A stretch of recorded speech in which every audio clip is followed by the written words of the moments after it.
Un MD-11 acelera hacia una pista de aterrizaje en Japón. ¡A por ello, cowboy! La aproximación fue una carrera salvaje. Un aterrizaje difícil se convirtió en un desastre. Accidente en la 34 izquierda, hay fuego. Una catástrofe grabada en vídeo. Una cámara de seguridad grabó la secuencia del accidente. Pero lo sorprendente fue Cayó con tanta fuerza sobre la pista que rebotó. que no era la primera vez que sucedía. La industria pensó que ya se había solucionado ese problema. Nos falta algo. La gente se sorprendió con lo que ocurrió en Narita. Los investigadores tenían que averiguar por qué ese problema mortal había vuelto a producirse. ¡Fuego!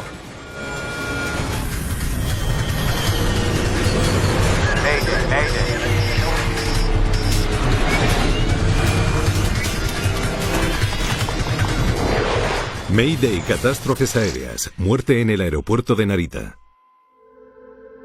Es una historia real basada en informes oficiales y en los relatos de los testigos.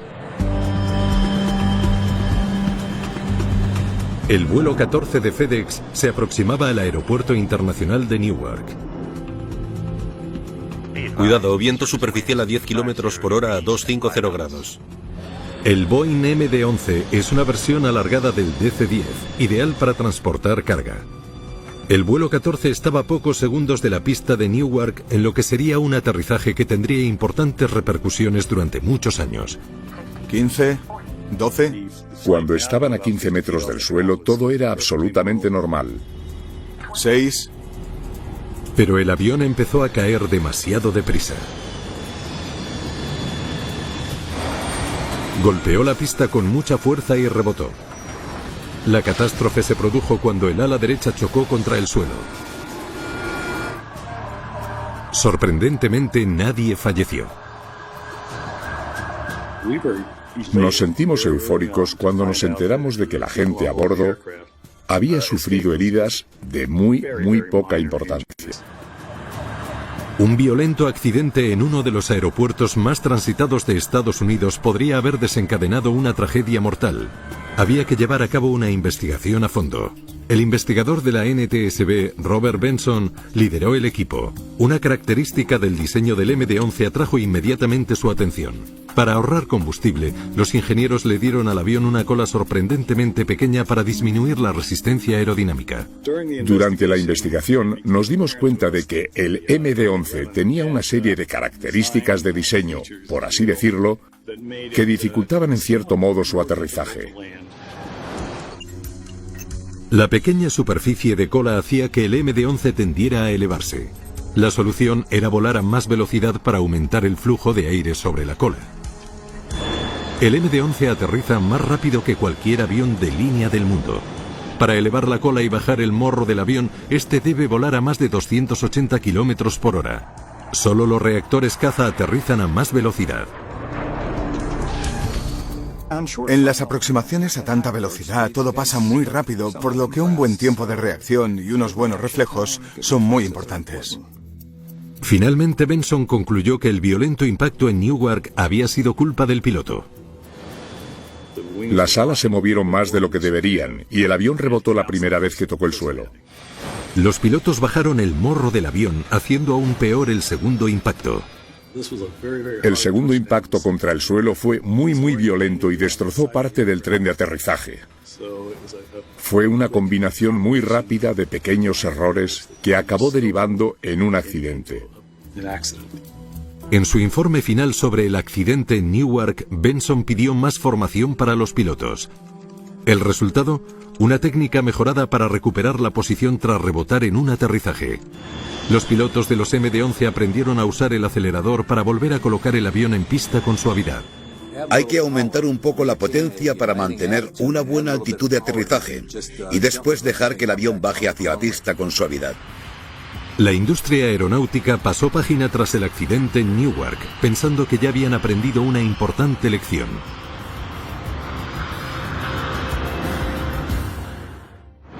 Casi 12 años después, Nippon Cargo 37, pista 34 izquierda, lista para el despegue. el MD-11 seguía siendo un modelo muy habitual para transportar carga. FedEx confiaba en este avión a la hora de volar cargamentos de millones de toneladas desde y hacia núcleos cruciales como el aeropuerto de Narita en Tokio, uno de los más transitados del mundo.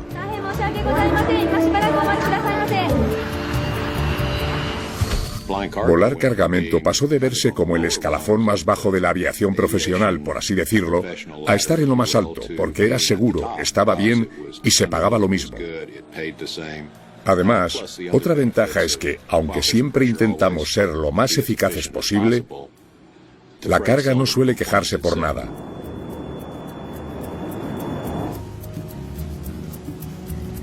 Torre de Narita, FedEx 80, 20 kilómetros para la 34 izquierda. Kevin Mosley, de 54 años, era el comandante del vuelo 80 de FedEx. Su copiloto era Anthony Pino, de 49. Los dos veteranos pilotos eran los segundos en cola para aterrizar en Narita. FedEx 80 Torre, continúe aproximación por pista 34 izquierda. FedEx 80, recibido. En los últimos aproximadamente 300 kilómetros antes de aterrizar, los pilotos empiezan a pensar en las condiciones climáticas y en revisar el tiempo, y comienzan a prestar atención al resto de los aviones. Tras un vuelo nocturno desde Guangzhou, China, los pilotos estaban a menos de 10 minutos de tocar tierra en la principal pista de aterrizaje de Narita. Ese día era el copiloto Pino el que volaba el avión mientras el comandante monitorizaba los instrumentos. Comprobémoslo todo antes de aterrizar. Perfecto. Luces de aterrizaje encendidas. FedEx 80, vientos superficiales a 50 kilómetros por hora. A 7 minutos del aterrizaje, el controlador les informó de las condiciones de viento en pista. Vale, recibido. Los pilotos estaban en mitad de la aproximación, un periodo crítico en cualquier vuelo. Los pilotos deben realizar docenas de pasos hasta reducir la altitud y disminuir la velocidad aerodinámica en casi 600 kilómetros por hora antes de tocar tierra. Es un momento de mucha actividad en la cabina de mando.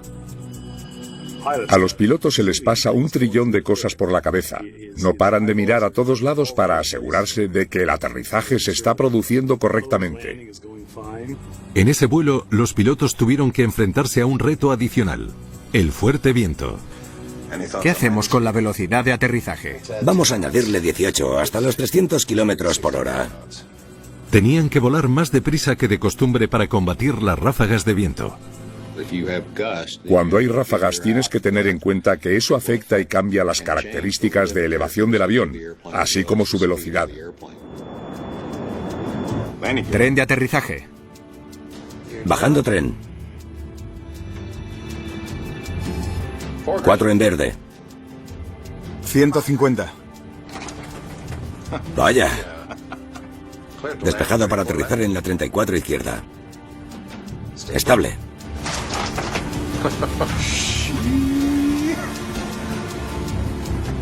Si estás al mando de un avión en un día con mucho viento, tienes que emplearte a fondo. El aparato caía 4 metros cada segundo. 15, 12, 9, Se iba a estrellar en menos de 5 segundos. 6.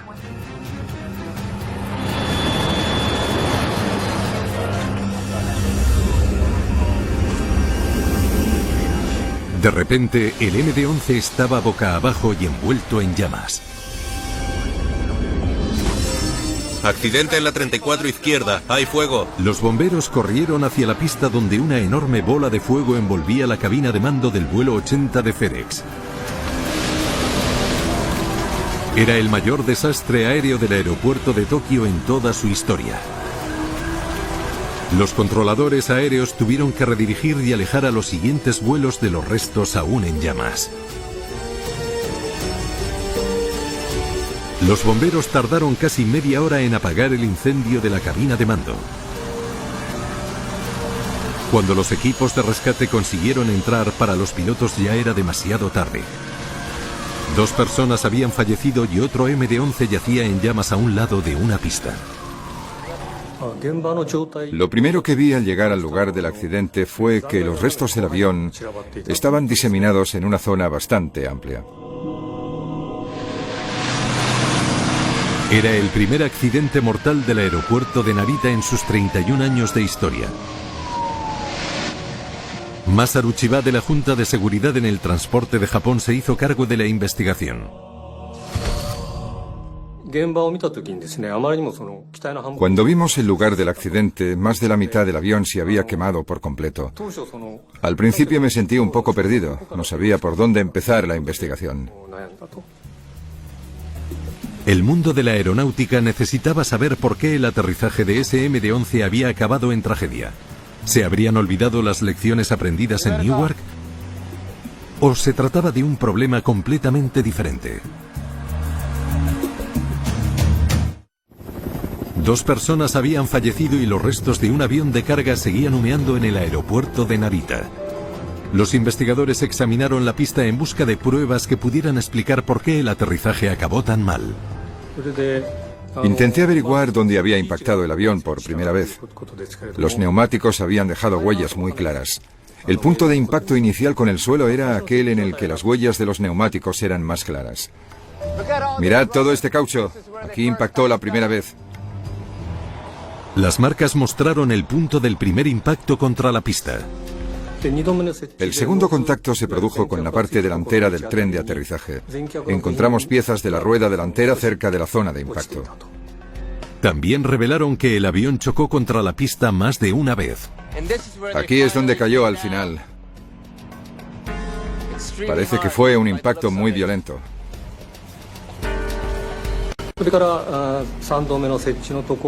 La tercera zona en la que el avión impactó contra el suelo tenía mucho combustible derramado y una gran parte de los restos del avión. Por eso concluimos que había 3 zonas de contacto en las que el aparato había chocado contra la pista. Enseguida hubo buenas noticias para la investigación. Aunque es extremadamente raro que un accidente aéreo se grabe en vídeo, eso es lo que sucedió en este caso. Una cámara de vigilancia del aeropuerto confirmó la teoría de Chiba acerca del violento aterrizaje. El vuelo 80 rebotó 2 veces antes de darse la vuelta y acabar a un lado de la pista envuelto en llamas.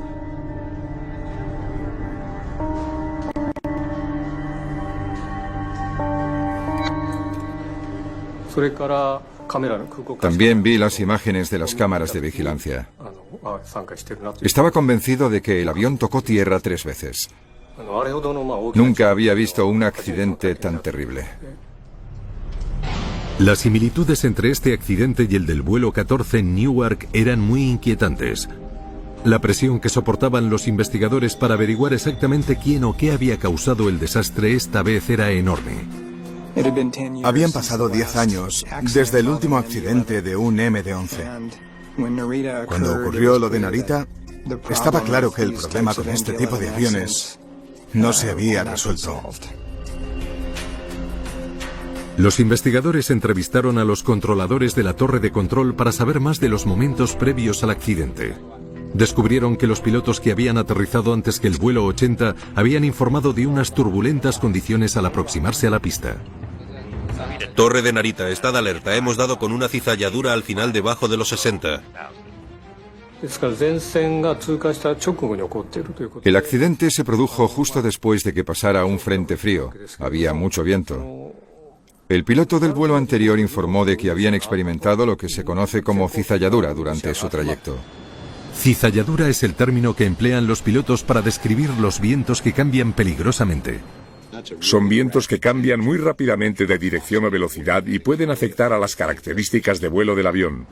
Una fuerte cizalladura puede empujar un avión violentamente hacia arriba o hacia abajo, haciendo que pierda altura.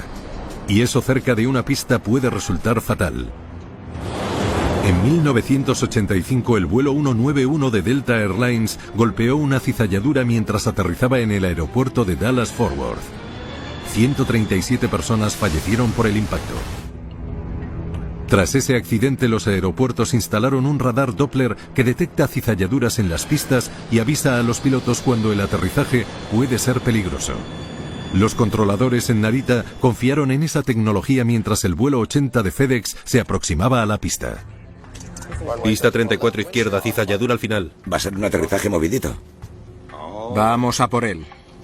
El controlador informó a los investigadores de que avisó a los pilotos de FedEx que estuvieran alerta ante cizalladuras.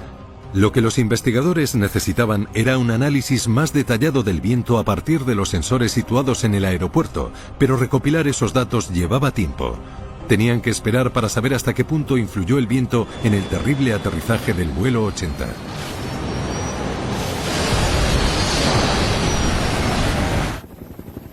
Mientras tanto, un equipo de recuperación halló algo esencial. Lograron sacar las cajas negras de los quemados restos del aparato.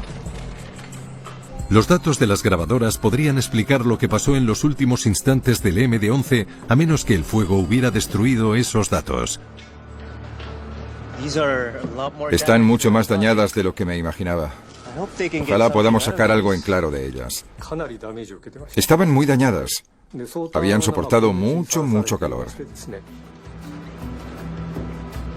Hay que embalarlas. Queríamos asegurarnos al 100% de que recuperábamos los datos. Así que designamos a un investigador para que se llevara las grabadoras a Estados Unidos. Las cajas negras volaron en el primer vuelo a Washington, D.C., donde expertos de la NTSB tratarían de recuperar esos datos tan cruciales. Mientras los investigadores esperaban noticias de Washington, barajaron otra posibilidad. El vuelo 80 había perdido el equilibrio a causa de la carga que transportaba. ¿Y si el cargamento giró en el último momento? Hay varios factores que pueden afectar a la carga de un avión durante el aterrizaje o el despegue. Una de las cosas que más miedo les da a los pilotos es que esa carga se mueva.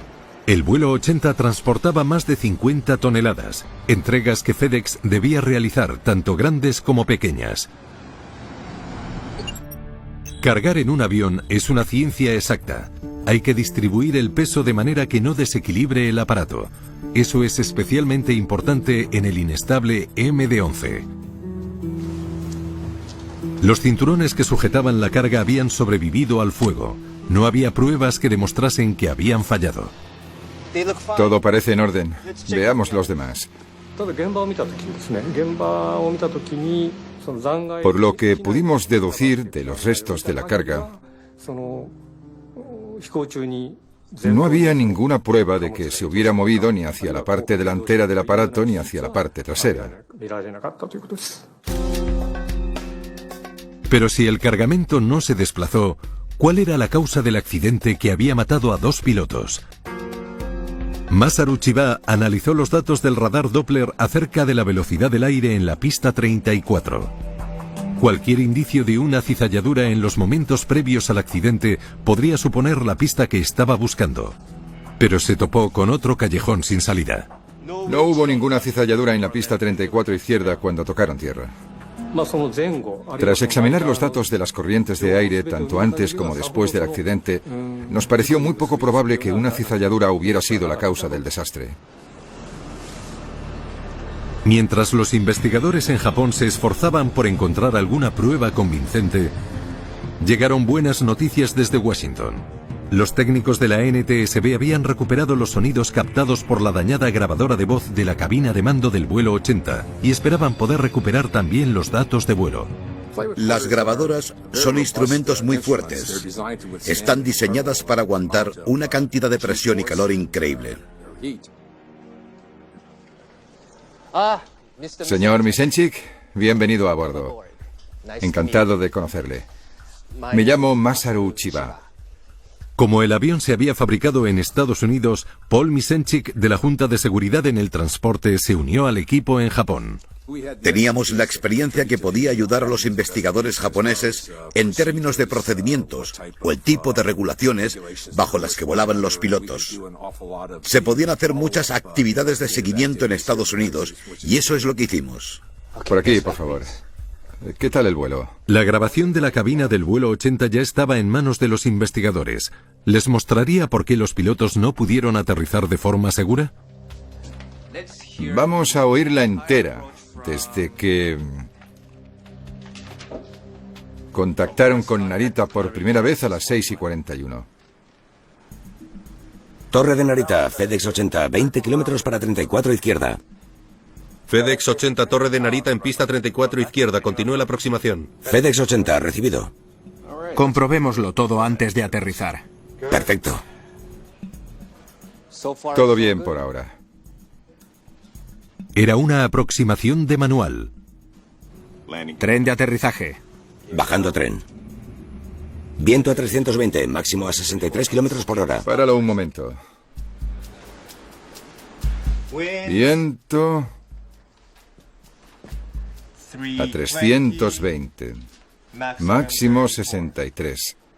Lo tenían justo de frente. La grabación reveló que los pilotos volaban con un viento en contra bastante fuerte, aunque no era lo suficientemente peligroso como para explicar el accidente. Vale, sigamos. 300. A por ello, cowboy.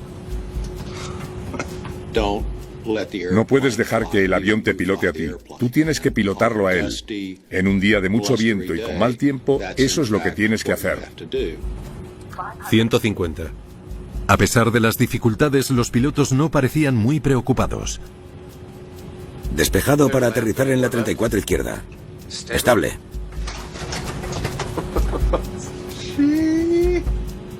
La denominación aproximación estable es algo que usan cada vez más y más aerolíneas en sus requisitos de funcionamiento, porque es un concepto que se entiende perfectamente. Si estás estable, puedes aterrizar.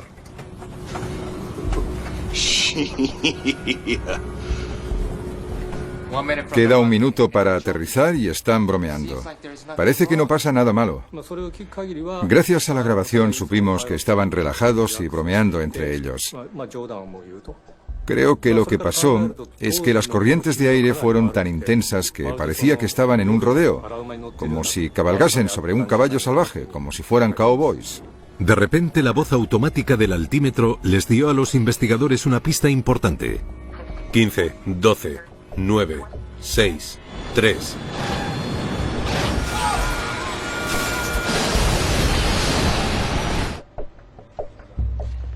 Pon la última parte otra vez. 15, 12, 9, 6, 3. Debería ir más despacio. 15, 12, 9, 6, 3. Cuando un piloto se aproxima a la pista, sabe el ritmo del descenso gracias a la cadencia de esos avisos de altitud. Normalmente suele ser 30, 15, 9, y cuando llegas a 3 metros, el ritmo baja aún más. 6, 3. Si el ritmo es muy rápido, es que estás descendiendo demasiado deprisa. 30. La grabación indicó a los investigadores que el avión no descendió al ritmo al que debería haberlo hecho, sino que continuó cayendo a mucha velocidad. Eso explicaba el violento impacto, pero no la causa del accidente.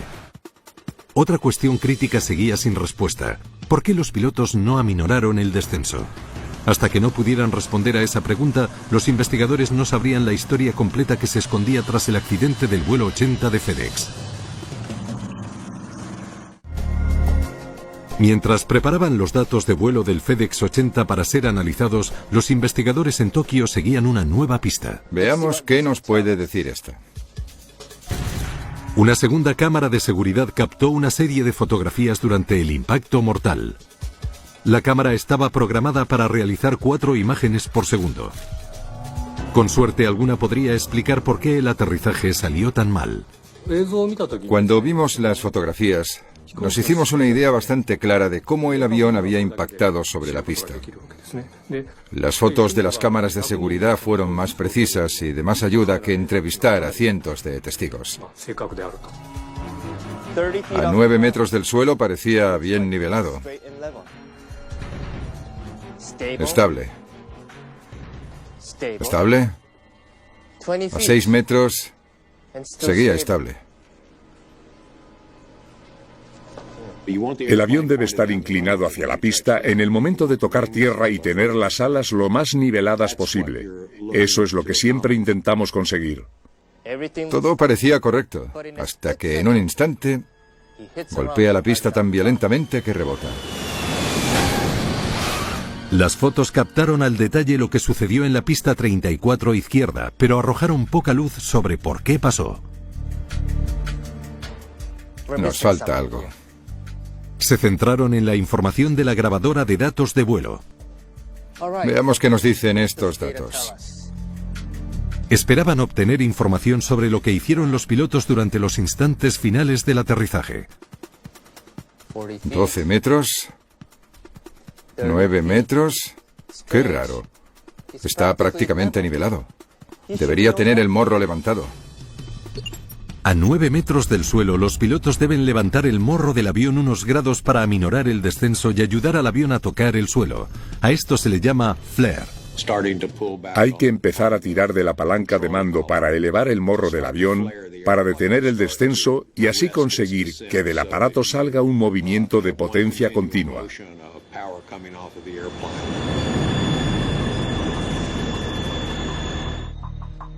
A 7 metros del suelo, el piloto aún no lo había hecho. Empezó a levantar el morro aquí, a 2 segundos del impacto. Demasiado tarde. Los pilotos comenzaron a elevar el morro a 6 metros, tan tarde que aún seguían tirando de la palanca cuando se estrellaron contra el suelo. Eso explica por qué descendían tan rápido. Elevar el morro a tiempo ayuda a asegurar un suave aterrizaje. Al retrasar ese proceso, los pilotos descendían mucho más rápido de lo que debían. Empezaron a hacerlo cuando estaban tan solo a 6 metros del suelo, cuando las cosas comenzaron a ir mal. A 2 segundos del impacto aún iban con retraso. Veamos cómo llegó hasta ahí. Descendieron demasiado rápido. Nos preguntamos por qué un piloto dejó que pasara algo así. 30. En busca de una respuesta, los investigadores analizaron una parte anterior del vuelo, los últimos 30 metros de descenso. Aquí es donde todo empezó a ir mal. Derecha arriba, izquierda abajo, derecha arriba, izquierda arriba. A por ello, cowboy. Se emplearon al máximo para ajustarse a los cambios del viento en contra y los movimientos hacia arriba y abajo del aparato, además de las turbulencias asociadas con ello. Estable.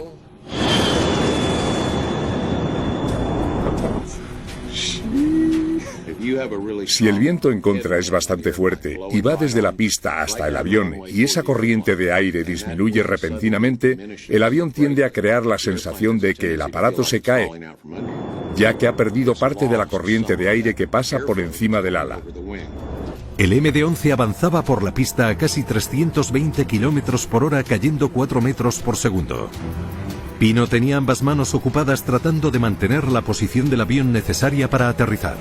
30.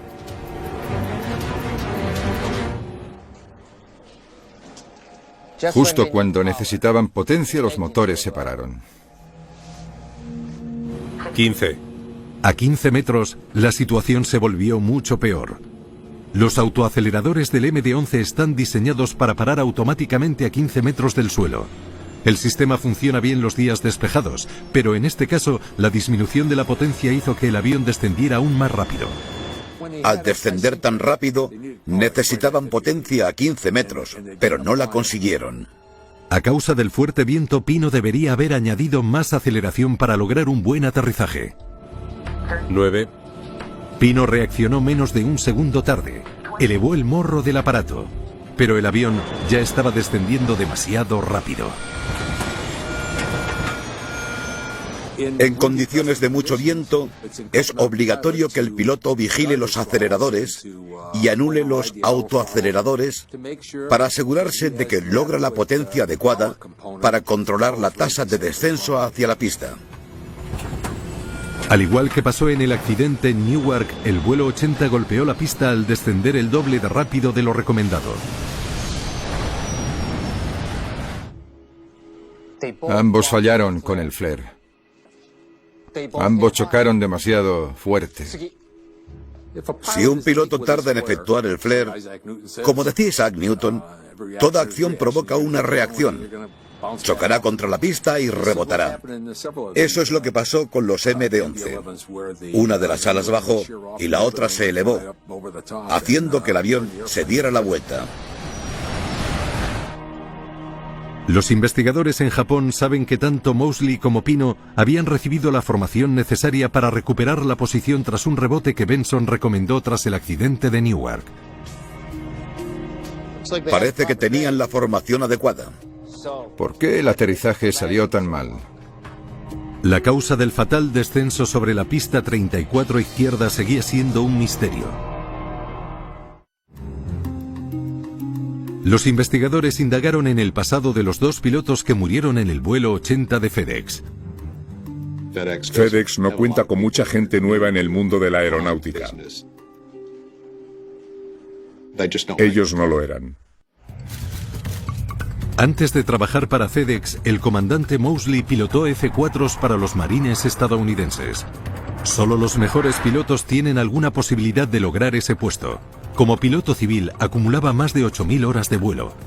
Pero el comandante Moseley había vuelto hacía poco al trabajo Baja por enfermedad. tras una larga baja a causa de un dolor de espalda. El copiloto Pino era casi un novato. Anthony Pino era un veterano de la Primera Guerra del Golfo. Sirvió a las Fuerzas Aéreas estadounidenses durante 23 años pilotando aviones C-5, una de las aeronaves más grandes que se han construido. Nadie podía decir nada malo de ninguno de los dos pilotos. Entrenaban bien. Siempre aprobaron las pruebas de competencia. Pero los investigadores hallaron un detalle importante en el historial del copiloto Pino. Logró la certificación para aterrizar un MD-11 en un simulador tan solo 6 semanas antes. Muchas horas de vuelo, pero no muchos aterrizajes. Descubrimos que en los 6 meses anteriores había realizado muy pocos aterrizajes. La falta de experiencia al aterrizar ya había desencadenado tragedias en el pasado. Solo un mes antes, un 737 de Turkish Airlines se aproximaba al aeropuerto Schiphol de Ámsterdam. El piloto al mando era un aprendiz sin experiencia. No supo reconocer un cambio crucial en la configuración de la aceleración a causa de un altímetro estropeado. El avión perdió potencia y se estrelló contra el suelo, matando a 9 de las 135 personas a bordo.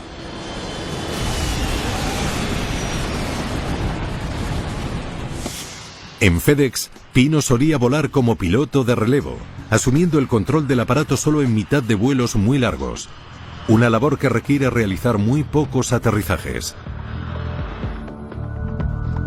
El piloto al mando de la aeronave solo había hecho 73 aterrizajes en los 2 últimos años y medio. Eso de media son unos 2 aterrizajes y medio al mes. 2 aterrizajes y medio al mes. No podía tener mucha práctica.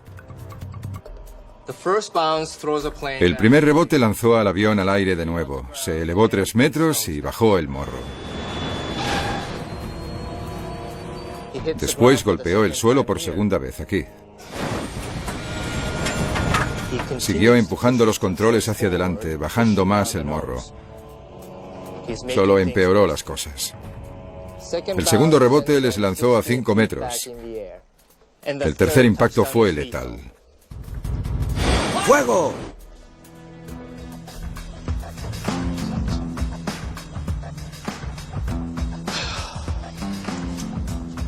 Un copiloto oxidado y un comandante con dolor de espalda. Tiene que haber algo más que eso. Sigamos. Los investigadores volvieron a centrarse en la grabadora de voz de la cabina y escucharon otros factores que también pudieron afectar. Sería genial dormir bien.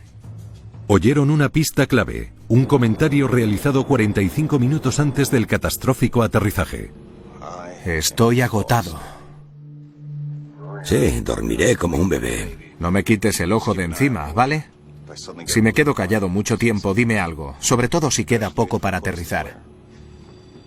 Se escuchaba claramente cómo decían que estaban cansados durante la aproximación. Estaban cansados. Llevaban volando toda la noche. Comprobemos lo cansados que estaban. Hay estudios que demuestran que el cansancio puede reducir el rendimiento de una forma muy similar a la de una intoxicación etílica. Los investigadores averiguaron que durante los 10 días previos al accidente, los dos pilotos habían volado 38 horas y media, viajado casi 17.000 kilómetros y cruzado 8 usos horarios. Su semana empezó en Anchorage, Alaska. De allí volaron a Narita y después de Tokio a Guangzhou, China. De allí a Malasia, luego a Filipinas y de nuevo a Guangzhou. Además de la ruta final, un vuelo nocturno de vuelta a Narita. Cuando realizas trayectos tan largos, al llegar a un sitio a las 8 de la mañana, tu cuerpo tiene la sensación de que son las 8 de la tarde. ¿Cuántas horas durmieron entre vuelo y vuelo? Normalmente elaboramos una cronología que nos ayude a saber cuántas horas de sueño pudieron tener los pilotos y cómo era su horario. Los investigadores averiguaron todo lo que pudieron sobre las actividades de los pilotos los días previos al accidente. Analizaron sus registros informáticos, contactaron con sus amigos y familiares y entrevistaron a los empleados de los hoteles sobre sus entradas y salidas. Lo más importante que siempre queremos saber es cuándo estaban despiertos los pilotos, cuándo estaban trabajando, cuándo durmiendo y qué tipo de actividades realizaron. Incluso llegaron a revisar facturas y la información de sus tarjetas bancarias para así lograr hacerse una idea clara de cuándo era más probable que los pilotos estuvieran durmiendo. Bramble descubrió que en las 24 horas previas el piloto Moseley no había dormido más de 4 horas y 38 minutos seguidos. El copiloto Pino había dormido aún menos, solo 3 horas y 17 minutos. Los pilotos deberían dormir al menos 8 horas sin interrupciones cada día. Eso les permitiría estar completamente descansados y rendir correctamente. Ninguno durmió 8 horas seguidas ni de lejos. Según el reglamento, tenían tiempo de descanso suficiente en sus horarios. Pero las aerolíneas no pueden dictar cómo usan los pilotos ese tiempo ni obligarles a dormir. Sería genial dormir bien. Estoy agotado. Sí, dormiré como un bebé. Estos hombres no estaban en las mejores condiciones. A por ello, cowboy. Sus tiempos de reacción eran un poco más lentos. Es normal que haya lapsus en el rendimiento y las respuestas sean más lentas.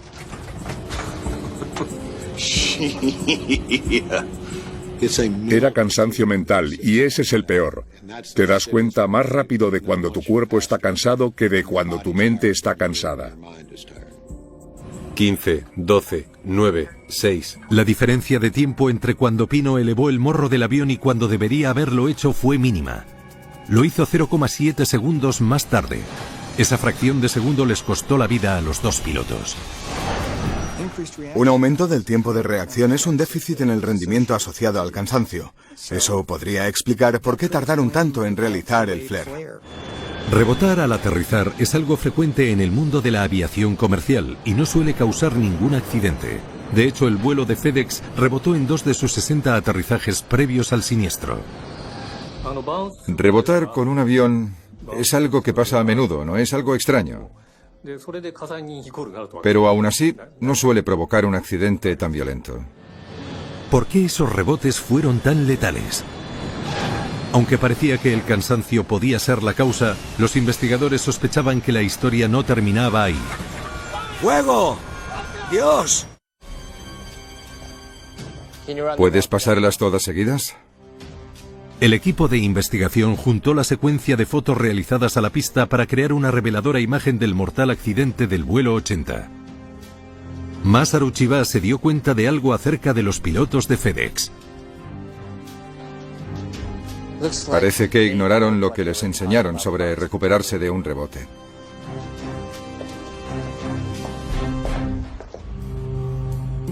En un simulador de vuelo de un MD-11, una expiloto de FedEx le enseñó el procedimiento habitual para recuperarse de un rebote.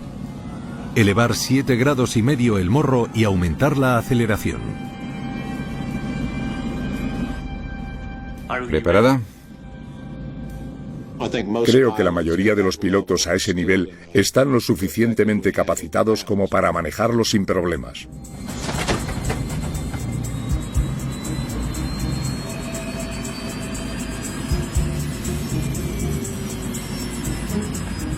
Si es tan sencillo, ¿por qué hicieron lo contrario? Los datos de vuelo mostraron que Pino hizo lo contrario de lo que se le enseñó. En vez de elevar el morro tras el primer contacto, empujó la palanca hacia adelante, bajando así el morro hacia el suelo. Ese error hizo que el avión rebotara de nuevo, elevándose 5 metros. Una de las cosas que más nos intrigaban era cómo había podido un piloto, tras rebotar contra el suelo, bajar el morro del avión en dirección a la pista. 12 segundos después, el avión estaba boca arriba y envuelto en llamas. ¡Fuego! ¡Dios! El MD-11 es una versión alargada del DC-10. ¿Podría esa longitud extra haber influido en el accidente? ¿Qué verían los pilotos desde la cabina de mando? Los investigadores le pidieron a Boeing que creara una simulación de lo que los pilotos veían desde la cabina. Aquí es donde subieron el morro. Volvieron a elevarse aquí. Cuando el principal tren de aterrizaje rebotó y subió, el avión giró, pero el morro no se elevó. Para los pilotos en la cabina fue una especie de ilusión óptica. No tenían ni idea de que habían impactado contra el suelo. Aquí es donde ven la pista de nuevo. Pero ya es demasiado tarde.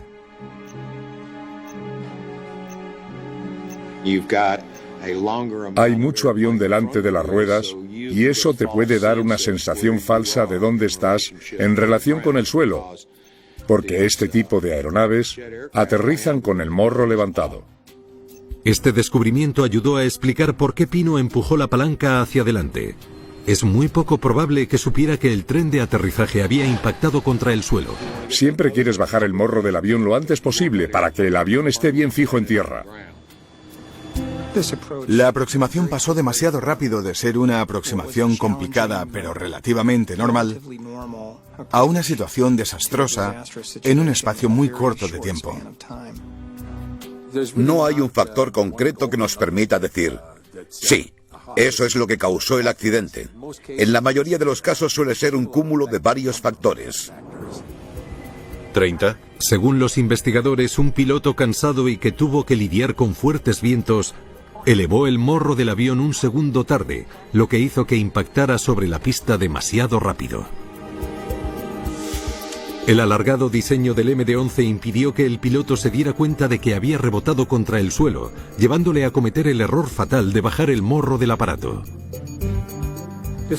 Este accidente comenzó con un error muy pequeño. La respuesta a ese error llevó a otro error, y la respuesta a ese empeoró más la situación. Fue como una especie de efecto dominó. La situación fue empeorando cada vez más y más. Tras el accidente, los investigadores realizaron una serie de recomendaciones clave para evitar catástrofes similares. Sugirieron que los fabricantes instalaran una luz en la cabina de mando de los MD-11 para indicar a los pilotos cuando las ruedas impactan contra el suelo. Descubrimos que en aviones alargados es muy difícil saber si el aparato ha rebotado o no. Por eso instalaron un sistema que informaba a los pilotos si la aeronave había rebotado. También recomendaron a los pilotos estar preparados para apagar los autoaceleradores para mantener la velocidad durante la aproximación. Si los aceleradores no hacen lo que tú quieres que hagan o quieres que hagan algo diferente, ahí está tu mano para aplicar la potencia que necesites. Y lo que era más importante, recomendaron que se entrenara a los pilotos para abortar un aterrizaje si rebotaban contra el suelo. Cada vez está más extendida la mentalidad. Es mejor abortar, volver e intentarlo otra vez. No vamos a arriesgarnos. Sin embargo, es muy triste que se haya llegado a esa conclusión tras la pérdida de un avión y, sobre todo, tras la pérdida de 2 pilotos.